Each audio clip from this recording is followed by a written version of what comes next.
For all the latest updates, subscribe to Newsline.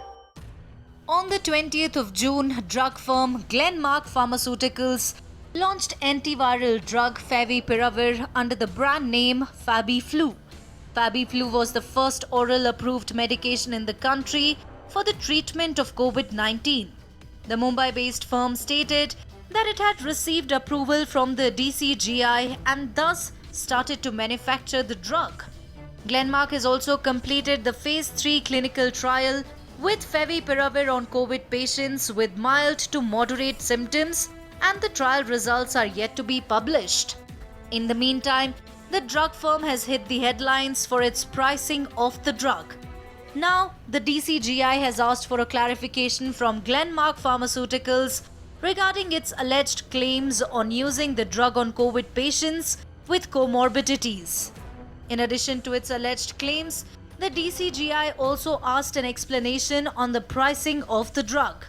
This move came after the Drugs Controller General of India received a complaint from a Member of Parliament.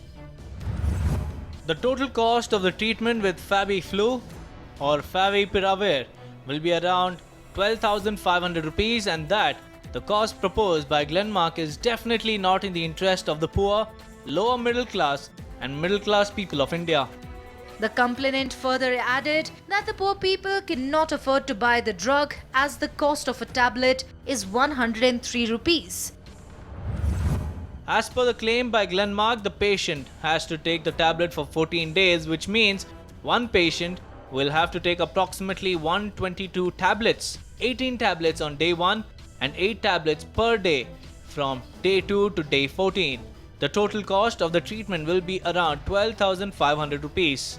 The Member of Parliament requested the central government to look into the issue and ensure the drugs rolled out by the pharma companies are affordable.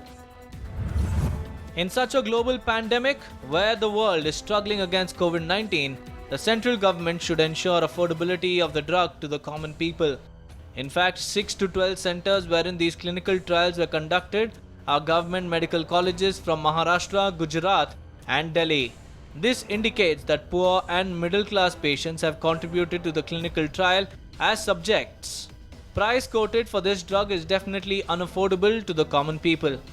Upon receiving the complaint, now the Drug Controller General V.G. Somani has written a letter to the pharmaceutical company seeking an explanation. Along with the letter, the DCGI has also sent a copy of claims made by the Member of Parliament. It is also to be noted that just a few days ago, the pharma company had brought down the price of the drugs. It is reported that the apex body had given permission to the firm to use the drug only in case of emergency among mild to moderate cases. The DCGI claims that they did not approve Glenmark to use the drug in comorbid conditions. On the flip side, Glenmark said that the drug is effective in comorbid conditions. The DCGI has also requested the firm to give clarification on these claims made by the firm. After the DCGI issued a show cause notice to the pharma company, shares of the company fell.